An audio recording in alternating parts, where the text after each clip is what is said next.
Welcome to our channel. మహాశివరాత్రి రోజున ఈ రెండింటిని కలిపి అభిషేకం చేస్తే చాలు, కోరుకున్న కోరికలు అనేవి నెరవేరుతాయి. ఆనందం మీ సొంతం అవుతుంది. కుంభరాశి వారు శివరాత్రి రోజున మహాశివుణ్ణి ఏ విధంగా అభిషేకం చేయాలి అనేది ఈ వీడియోలో తెలుసుకుందాం. మరికొన్ని రోజులలో మహాశివరాత్రి పర్వదినం రాబోతుంది. ఈ మహాశివరాత్రి పర్వదినం రోజున అందరూ భక్తి శ్రద్ధలతో ఆరాధిస్తారు. వారికి సకల దోషాలు అనేవి తొలగిపోతాయి. శని దోషం ప్రభావం ఉన్నా సరే వారికి ఆ ప్రభావం అనేది అస్సలు కూడా కనిపించదు. శివుని అనుగ్రహంతో వారు శని భగవానుని నుండి కూడా బయటపడగలుగుతారు. ప్రభావంతో ఎక్కువగా ఇబ్బంది పడుతున్నవారు అభిషేకం చేస్తే చాలు, వారికి ఉన్న శని దోషాలు తొలగిపోతాయి. ఎందుకంటే తమ భక్తులను ఏమీ చేయకూడదు అని చెప్పి మహాశివుడు శనిదేవుణ్ణి ఆజ్ఞాపించారట. ఎవరైతే భక్తి శ్రద్ధలతో మహాశివుణ్ణి ఆరాధిస్తారో ఎటువంటి కష్టాలు ఉండవు అని చెప్పి శాస్త్రం అనేది మనకు చెప్తుంది. అదేవిధంగా కుంభరాశి వారు కోరిక అలాగే ఏదైనా సమస్యలతో బాధపడుతూ ఉంటే మహాశివరాత్రి రోజున ఈ రెండింటినీ కలిపి మీరు శివుణ్ణి అభిషేకించండి. మీకున్నటువంటి దరిద్రపు బాధలు అన్నీ కూడా తొలగిపోతాయి. కుంభరాశి వారు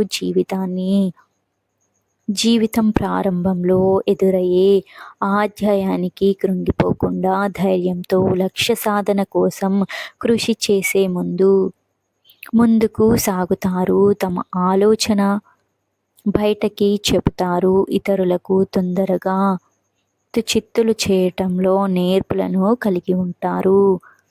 ఆకర్షణ అధికంగా ఉంటుంది. ప్రజల అభిమానానికి సంబంధించి వృత్తి, ఉద్యోగ, వ్యాపారాలలో బాగా రాణిస్తారు. ఆర్థిక క్రమశిక్షణ బాగా పాటిస్తారు. ఎక్కువగా అభివృద్ధిని చేస్తారు. అలంకరణ ప్రియులు. ఇతరుల అభిరుచులను తొందరగా తెలుసుకోగలుగుతారు.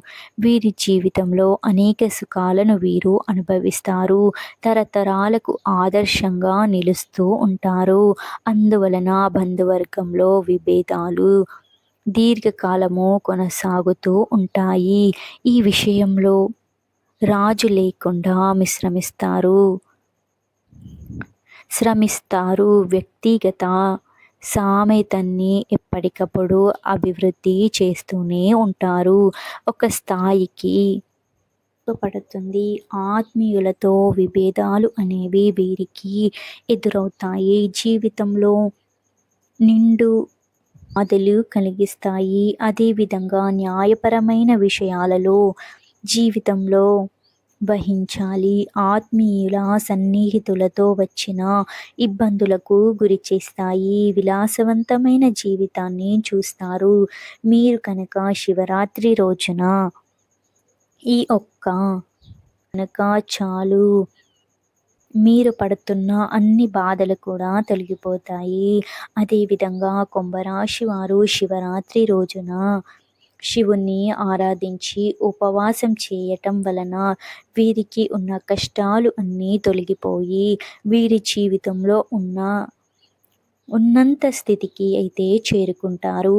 ఉదయం నిద్రలేచి స్నానం చేసి ఆ శివునికి అభిషేకం చేసి అదేవిధంగా జాగరణ చేసిన అర్ధరాత్రి ఈ సమయంలో ఈ రెండింటినీ కలిపి శివునికి అభిషేకం చేస్తే గనక వీరికి ఉన్న గ్రహ దోషాలు బాధలు అన్నీ కూడా తొలగిపోతాయి.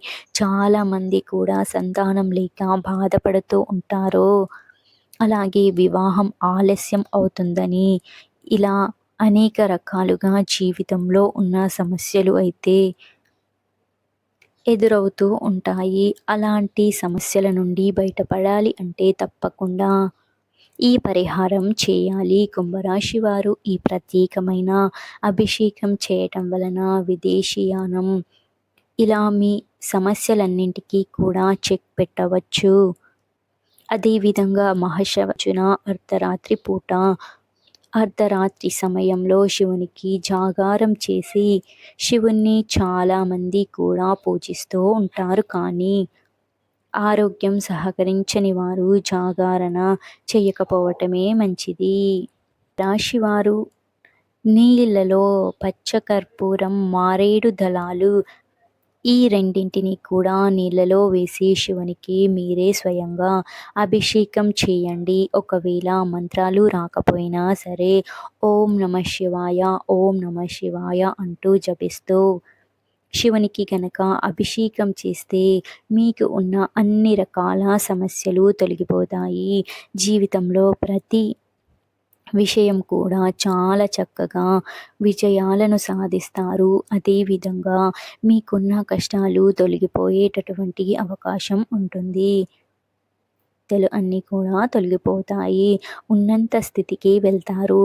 ఈ శివరాత్రి రోజున ఇలా చేశారంటే మీ జీవితంలో ఉన్న కష్టాలన్నీ తొలగిపోయి సంతోషంగా ఉంటారు. దైవం మీద ఎక్కువగా నమ్మకం ఉన్న శివునికి ఈ రెండింటిని కలిపి అభిషేకం చేయండి.